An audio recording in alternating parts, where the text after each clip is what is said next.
주일에 백정우 목사님께서 타이밍이 참 중요하다고 말씀을 해주셨는데 우리 옆에 계신 분들과 인사해 보도록 하겠습니다. 은혜 받기 딱 좋은 타이밍입니다. 참 잘 오셨습니다. 네, 잘 오셨습니다. 오늘 본문의 말씀을 묵상하고 또 묵상을 하면서 가장 눈에 들어왔던 단어가 있습니다. 그 단어는 바로 즉시라는 단어입니다. 오늘 22절에서 33절까지의 말씀을 잘 살펴보면 22절과 또 27절 그리고 31절에 한 번씩 총 몇 번 나오죠? 3번 나오게 됩니다. 즉시의 사전적 의미를 찾아보니 어떤 일이 행하여지는 바로 그때라는 뜻을 가지고 있습니다. 다시 말해서 사건이 일어나게 되자 곧장 행동으로 이어졌다라는 말을 뜻합니다. 우리가 예배를 끝나면 어떻게 하죠? 네, 즉시 집으로 가죠. 네, 빨리 보내드리도록 하겠습니다. 오늘 본문의 사건을 통하여서 예수님께서 왜 즉시 반응을 하셨고 또 우리의 삶 속에서 어떠한 적용점이 있는지 함께 살펴보도록 하겠습니다. 말씀을 보다 보면 읽고 있는 본문이 어디에 위치해 있는가가 참으로 중요합니다.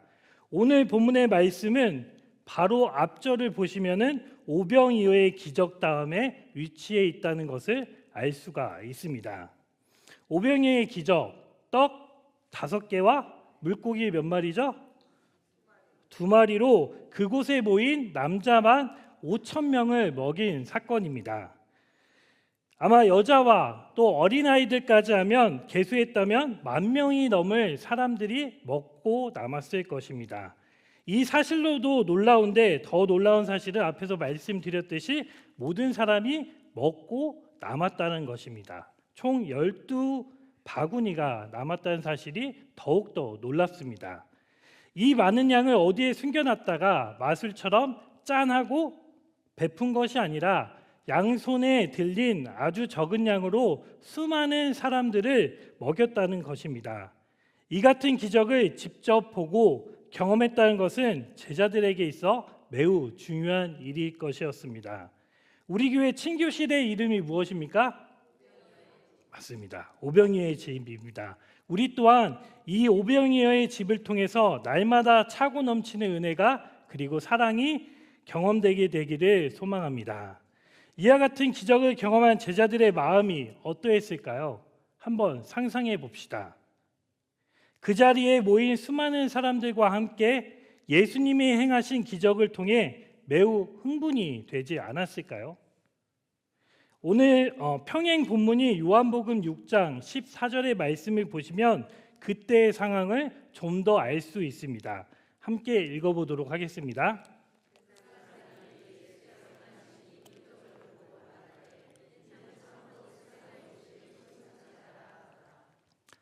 사람들은 예수님을 뭐라고 부르고 있습니까? 세상에 오실 선지자라면서 높이고 있는 모습을 보여주고 있습니다. 이와 같은 기적을 베푸신 분이라면 우리를 노마로부터 구원할 수 있겠구나라고 생각했을 것이고 이분만을 따라다니면 절대로 굶을 일이 없고 나중에 예루살렘에 들어가면 높은 자리에 앉을 수 있겠구나라고 생각을 했을 것입니다. 이와 같은 기대감에 제자들은 부풀어 있었을 것입니다. 아시겠지만 저는 축구를 참 좋아하는 사람입니다. 돌아보면 진하게 기억이 남는 장면들이 있는데 그 장면의 2가지를 한번 기억해 봤습니다. 한 가지는 최근에 이제 청년부와 축구를 했습니다. 근데 이제 우리 교회에 스트라이커 한 분이 계시는데 네, 저쪽에 있습니다. 김땡 목사님께서 무려 몇 골을 넣으신 줄 아십니까? 네, 무려 5골을 넣으셨습니다. 네. 절대로 조롱하는 건 아닙니다.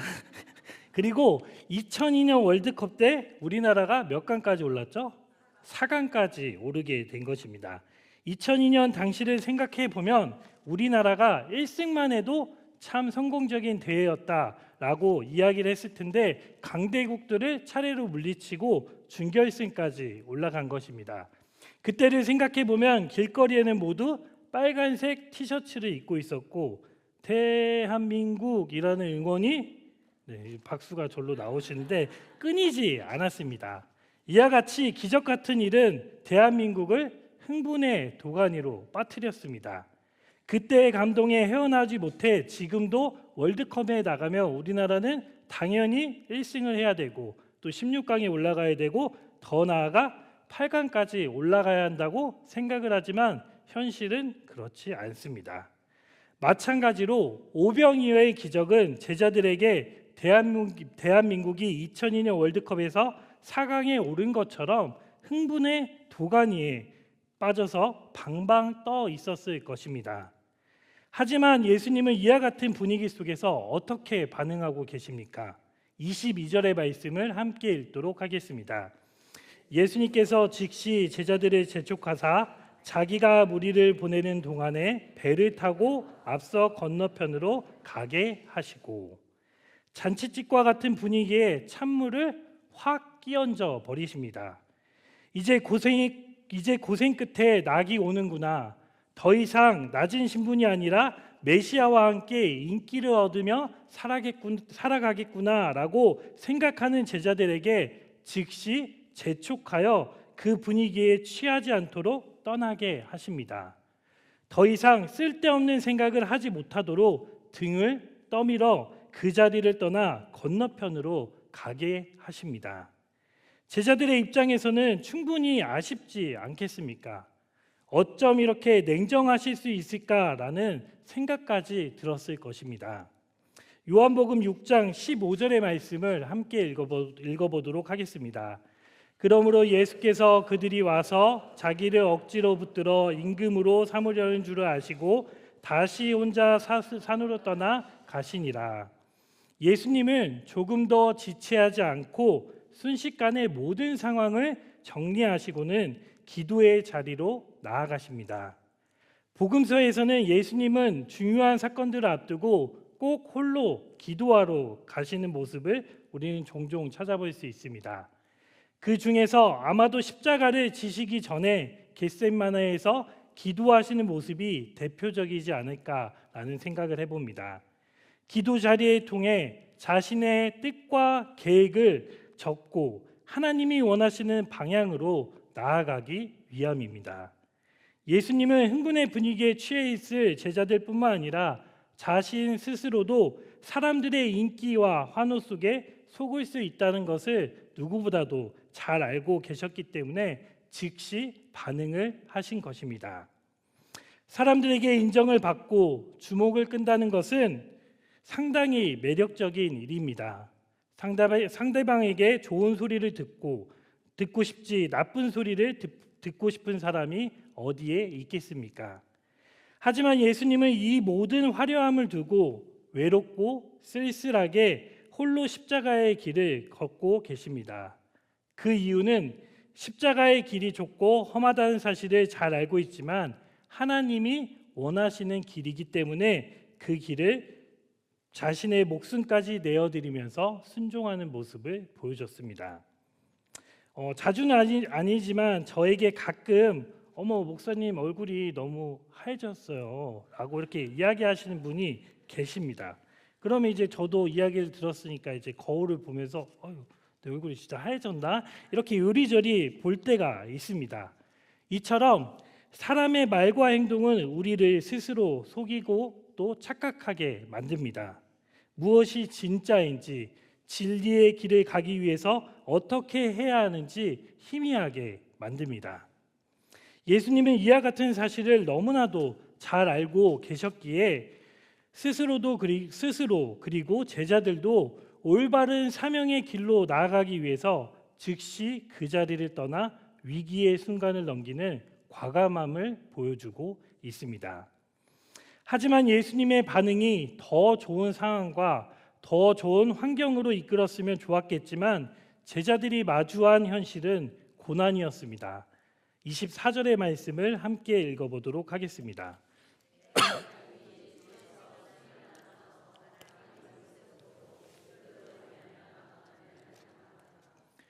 제자들이 탄 배가 육지에서 점점 멀어지고 있을 때 강한 바람으로 인하여 출렁이는 파도를 만나게 된 것입니다.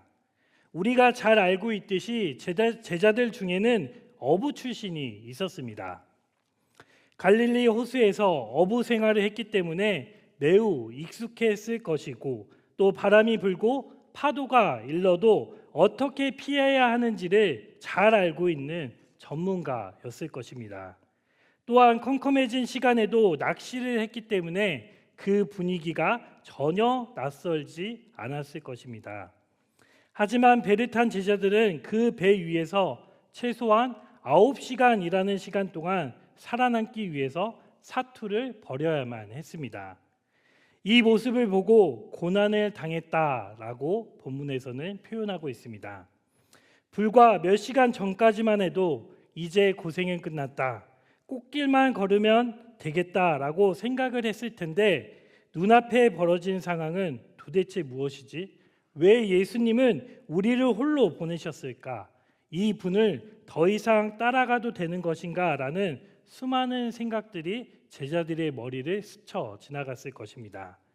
예수님에 대한 확신이 점점 의심으로 바뀌는 순간이지 않았을까 생각해 봅니다. 물론 우리는 갈릴리 호수에서 바람도 파도도 마주할 일이 없을 것입니다. 성지 순례를 가도 이와 같은 경험을 하지는 않습니다. 그렇다고 해서 수천 년 전 제자들의 모습으로 이 이야기가 끝난 것이 아니라, 만약 끝났다면 우리가 말씀을 볼 필요가 전혀 없을 것입니다. 하지만 우리의 삶 속에서도 끊임없이 몰아치는 바람과 파도를 마주하며 살아가고 있습니다. 아무리 앞으로 나아가려고 사투를 벌이고 있지만 앞으로 나아가기는커녕 제자리를 맴돌고, 차라리 제자리에 있는 것이 나을 수도 있는 게 점점 우리의 삶은 후퇴할 때가 있습니다. 당장 우리의 하루를 돌아봅시다.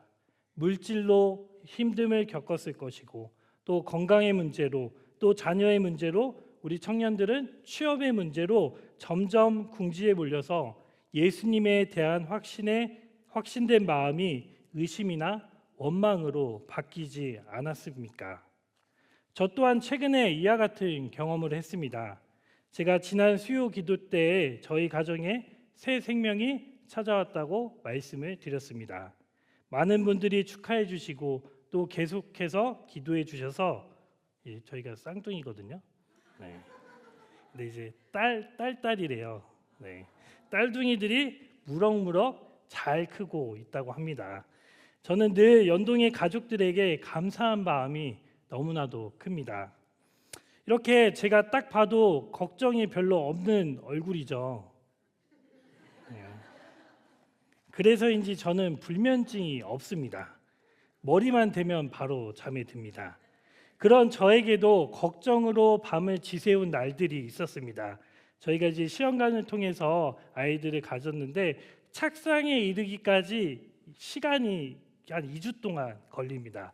이제 저와 다르게 저는 별 생각이 없이 살아가는데, 저희 아내는 또 되게 계획적이고 이러다 보니까 또 옆에서 이렇게 뭐 카페나 블로그를 통해서 후기들을 많이 찾아보는데, 그 후기들이 실패했다라는 것들이 더 많이 올라오는 것을 보았습니다.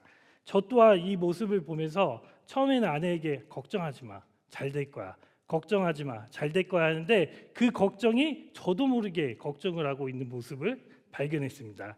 근데 이제 제가 우리 안 되면 어떡하지? 저마저 걱정하면은 아내의 마음이 무너질 것 같아서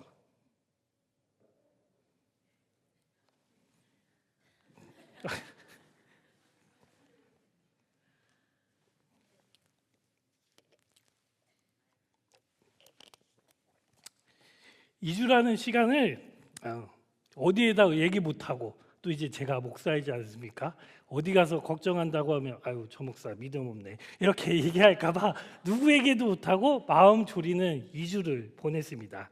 그 현실 앞에, 파도와 바람 앞에 정말 흔들리는 저의 모습을 또한 발견하게 되었습니다.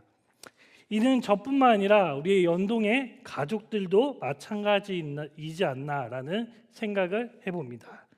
마주하는 풍랑이 나는 현실 앞에 우리의 믿음이 흔들리고 또 크게 요동치며 갈릴리 호수에 떠 있는 배 위에서 어찌할 바를 모르고 살아갈 때가 있는 게 우리의 삶이라고 할 수 있습니다. 하지만 정말 다행인 것은 이와 같은 우리의 연약한 모습을 예수님은 너무나도 잘 알고 계시다는 것입니다. 25절에서 27절까지 말씀을 함께 읽도록 하겠습니다. 밤 사경에 예수께서 바다 위로 걸어서 제자들에게 오시니 제자들이 그가 바다 위로 걸어오심을 보고 놀라 유령이라 하며 무서워하여 소리 지르거늘 예수께서 즉시 이르시되 안심하라 나니 두려워하지 말라. 여기에서 두 번째 즉시가 나옵니다. 밤새도록 고생한 제자들의 모습을 예수님께서는 산 중턱에서 보고 계셨을 것입니다. 바다와 파도를 맞이하여 누가 열심히 노를 젓고 있는가, 불평과 불만에 가득 차서 하늘을 향해 삿대질하고 있는 녀석이 있지는 않은가, 또 배가 얼만큼 나아가고 있는가, 모든 상황을 아주 정확하게 간파하고 계셨을 것입니다. 더 이상은 이대로 두면 안 되겠다라는 그 순간에 예수님은 제자들에게 나타나십니다. 예수님의 모습은 조금 평범하게 다른 배를 타고 오셨으면 좋았겠지만 예수님은 물 위를 걸어 오시는 말도 안 되는 모습을 보여주고 있습니다. 이 모습을 보고 제자들은 유령이 나타났다 무서워하며 소리를 지릅니다. 물론 예수님이 제자들 앞에 나타났을 때가 대략 밤 사경이니 새벽 3시에서 6시 사이라고 말합니다. 밤새 노를 져서 힘들기도 하고 또 눈이 감길 만한 그 시간이다 보니 유령이라고 착각할 수도 있지만 이와 같은 모습은 오직 예수님만을 하실 수 있다는 사실을 제자들 또한 알고 있었을 것입니다. 하지만 거센 바람과 파도 앞에 예수님이 어떤 분이신지를 모두 잊게 된 것입니다. 제자들은 예수님과 함께 시간을 보내며 물을 포도주로 만들고 또 눈먼 자를 눈을 뜨게 하고 죽은 자를 살리시는 분이라는 것을 너무나도 잘 알고 있었습니다. 또 배를 타기 직전에 오병이어의 기적을 눈앞에서 보았는데 예수님이 어떤 분이라는 사실을 어떻게 잊을 수 있겠습니까? 하지만 몇 시간이 지나고 또 현실의 문제 앞에 가로막히게 되자 기적은 기억 속에서 사라지고 믿음은 흔들리며 예수님이 누구신지조차 제대로 인식하게 못하게 된 것입니다. 고난이라는 현실 앞에 서자 모든 것이 한순간에 무너져 내렸습니다.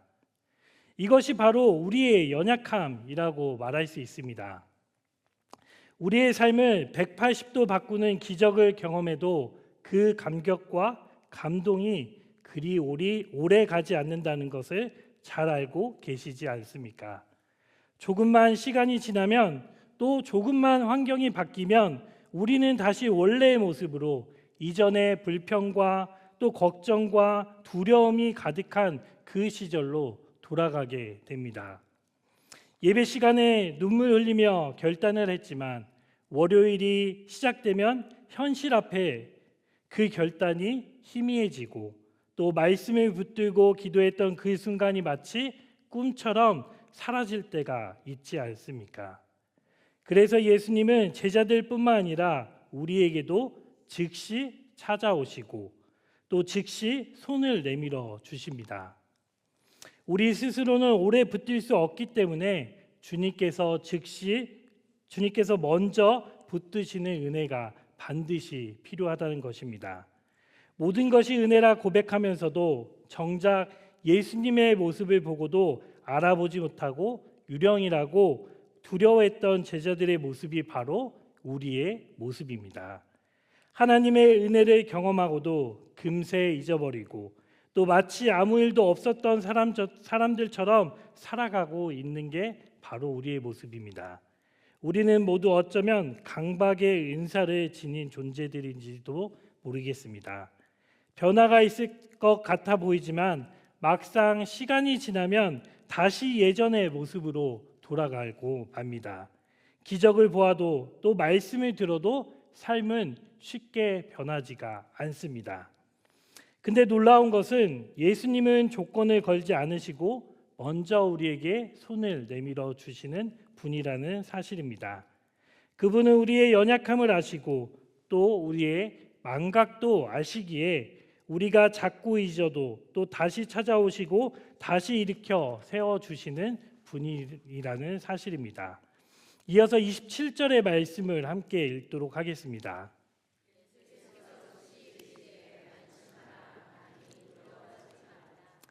예수님은 두려워 떨고 있는 제자들에게 다시 한번 자신의 정체성을 분명하게 밝혀주십니다. 거센 파도 앞에 방향을 잃고 헤매는 제자들에게 또 물 위를 걸어오신 분이 다름 아닌 나니 곧 예수님 자신임을 선포하고 계십니다. 이 짧은 한마디 나라는 말 속에 모든 것이 담겨져 있는 것입니다. 예수님의 목소리 그리고 예수님의 모습, 예수님의 사랑이 물 위에 서서 제자들을 마주하게 되는 순간 그들은 다시금 오병이어의 기적을 행했던 메시아 예수님이라는 사실을 깨닫게 됩니다. 이 장면은 단순히 자기를 소개하는 것이 아니라 출애굽기 3장 14절에서 하나님께서 모세에게 나는 스스로 있는 자니라 라고 말씀하셨던 그 동일한 선언을 하고 계신 것입니다. 즉 너희가 보고 있는 나는 유령이 아니라 창조주 하나님이며 풍랑과 바람조차 순종케 하시는 메시아 예수님이라는 사실을 분명하게 알려줍니다. 그렇다면 이런 질문이 왜 생길 수 있을지, 왜 예수님은 제자들이 극한 위험에 빠질 때까지 기다렸을지 스스로 상상해 볼 수가 있습니다. 다른 배를 타고 미리 건너오실 수도 있었고 더 평범한 방법으로 제자들을 만나실 수도 있었을 텐데 왜 하필 풍랑이 있는 바다 한복판을 그것도 물 위를 걸어오셨을까라는 생각을 해볼 수 있습니다. 오병이어의 기적 또 흥분과 기대로 들떠있는 제자들을 예수님께서 고난의 자리로 재촉하신 이유는 예수님이 누구신지 머리가 아니라 마음과 몸으로 깊이 경험하게 하시기 위함입니다. 우리도 마찬가지입니다. 지식으로 아는 신앙은 쉽게 잊혀지지만 삶으로 경험하는 신앙은 우리를 평생 붙들게 만듭니다. 계속해서 제 얘기를 해서 죄송한데 저는 또 특별히 가리는 음식이 없습니다. 모든 것을 아주 잘 먹는데 조심하는 게 있다면 바로 복숭아 껍질입니다. 그 복숭아 껍질 알러지 있으신 분들이 많으실 텐데 이렇게 다 깎아주시면 잘 먹기는 합니다.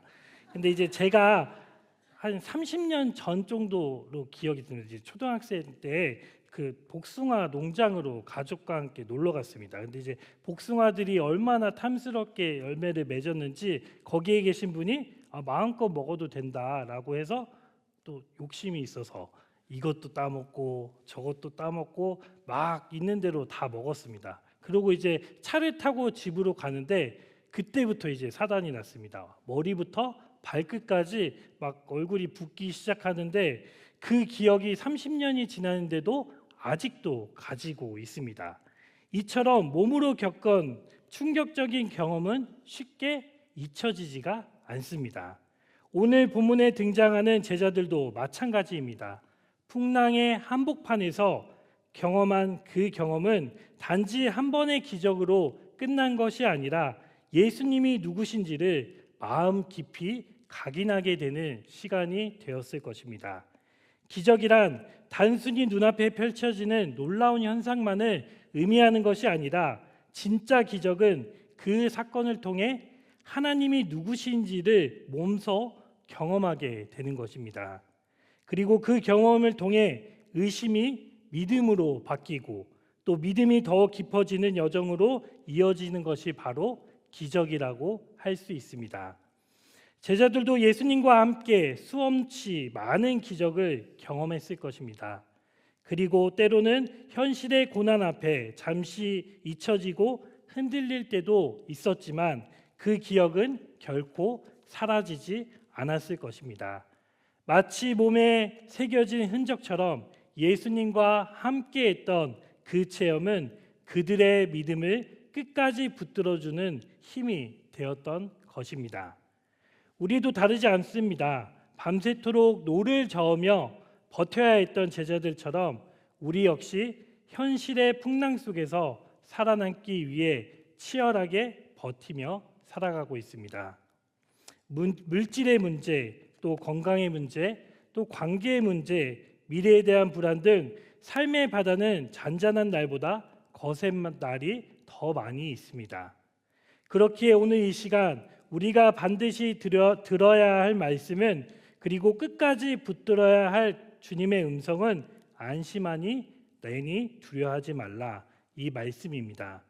이 말씀은 단지 위로의 말씀이 아니라 우리의 삶을 붙들어주는 진리이며 어떠한 상황 속에서도 흔들리지 않게 하는 약속의 말씀입니다. 마지막으로 직시는 28절에서 33절까지의 말씀입니다. 어느 공동체이든 꼭 한 사람쯤 예상치 못하는 행동을 하는 사람이 있습니다. 제자들 중에는 그 역할을 했던 사람이 누구입니까? 바로 베드로이죠. 베드로입니다. 이미 모든 상황이 정리가 되었습니다. 예수님께서 나다 두려워하지 말라고 안심을 시켜주셨으니 이제는 조용히 배 안에서 그분을 맞이하는 것이 가장 안전한 일입니다. 하지만 베드로는 거기에서 멈추지 않고 한 걸음 더 나아가는 행동을 합니다.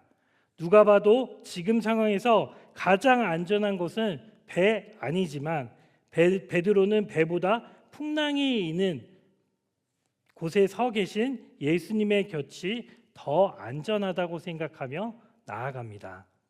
상식 밖의 행동이지만 신앙 안에서는 참으로 놀라운 고백이고 또 용기 있는 행동이라고 할 수 있습니다.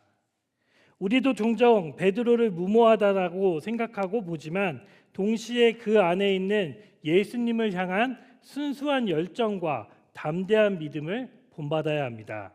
그 믿음 그리고 그 열정, 때로는 우리에게도 아주 조금씩 있기를 소망해 봅니다.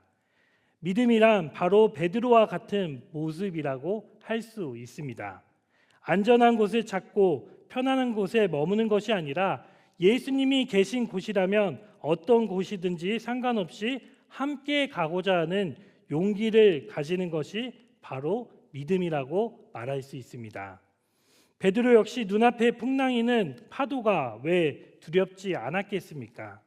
물 위를 걸어가는 것이 말이 된다고 생각하지 않았을 것입니다. 하지만 베드로는 오병이어의 기적을 일으키시고 물 위를 걸어오시는 예수님이 계신 곳이 가장 안전한 곳임을 믿고 또 고백하며 행동했습니다. 예수님은 베드로의 믿음을 보시고 오라라고 말씀하십니다. 베드로는 그 말씀을 따라 물 위로 한 걸음 또 한 걸음 내딛기 시작합니다. 그런데 문제는 그 다음입니다. 처음에는 그 예수님만 바라보고 한 걸음 한 걸음 나아갔는데 그의 눈에 들어온 것은 어느새 현실이었습니다. 거센 바람과 출렁이는 파도. 믿음을 품고 배 밖으로 나왔지만 막상 발을 내딛고 나니 눈앞에 펼쳐진 상황들이 너무나도 무섭고 위협적으로 다가오게 되었을 것입니다. 두려움이 들어설자 믿음을 서서히 흔들리기 시작합니다. 앞서서도 말씀드렸듯이 은혜와 기적은 단단히 붙들지 않으면 불꽃처럼 잠시 타오르고 쉽게 사라집니다. 잠깐 한눈을 팔기만 해도 불일 듯 잃었던 믿음은 순식간에 신기루처럼 흩어지고 맙니다. 중요한 것은 배 안에만 머물러 있어서는 결코 기적을 경험할 수가 없습니다. 믿음으로 배 밖으로 나와 물 위에 계신 예수님을 향해 걸어갈 때 우리는 비로소 더 크고 더 은혜로운 경험을 할 수 있습니다. 이와 같은 경험이 때로는 무모해 보일지라도 오직 믿음 하나로 물 위를 걸어가겠다는 결단은 예수님께서 결코 외면하지 않으십니다. 비록 우리가 바람과 파도의 시선을 빼앗겨 물에 빠지는 순간이 있다 해도 예수님은 즉시 손을 내밀고 우리를 건져 주십니다. 그 믿음의 시작을 기억하시고 즉시 손을 내미시며 예수님과 함께 할 때에 바람은 멈추고 바다는 잔잔해졌습니다. 믿음의 여정은 고요한 항해가 아닐 수도 있지만 예수님과 함께 할 때 반드시 평안은 찾아오게 됩니다. 말씀을 마무리하고자 합니다. 우리는 오늘 본문 속에서 3번의 반복되는 즉시라는 단어를 통해 예수님의 반응을 살펴보았습니다. 기적의 자리에서 즉시 떠나신 예수님, 또 고난의 바닷속에서 즉시 찾아오신 예수님, 흔들리는 믿음의 순간에 즉시 손을 내밀어 주신 예수님을 말씀을 통해 만났습니다. 이제 이 3가지의 즉시를 통해 우리가 믿는 주님은 어떤 분이신지를 다시금 마음에 새기게 되기를 소망합니다. 우리가 주님의 즉시에 믿음으로 반응할 차례입니다. 안심하라, 나니 두려워하지 말라. 이 말씀을 우리의 삶에 주시는 예수님의 음성으로 붙드시고 모든 상황과 환경 속에서도 주님과 함께 승리하시는 저와 여러분이 되시길 주님의 이름으로 축복합니다. 함께 결단으로 찬양으로 나아가고자 합니다. 환경을 바라보는 것이 아니라 말씀하시는 주님을 바라보며 두려움 없이 믿음으로 결단하는 시간이 되기를 소망합니다.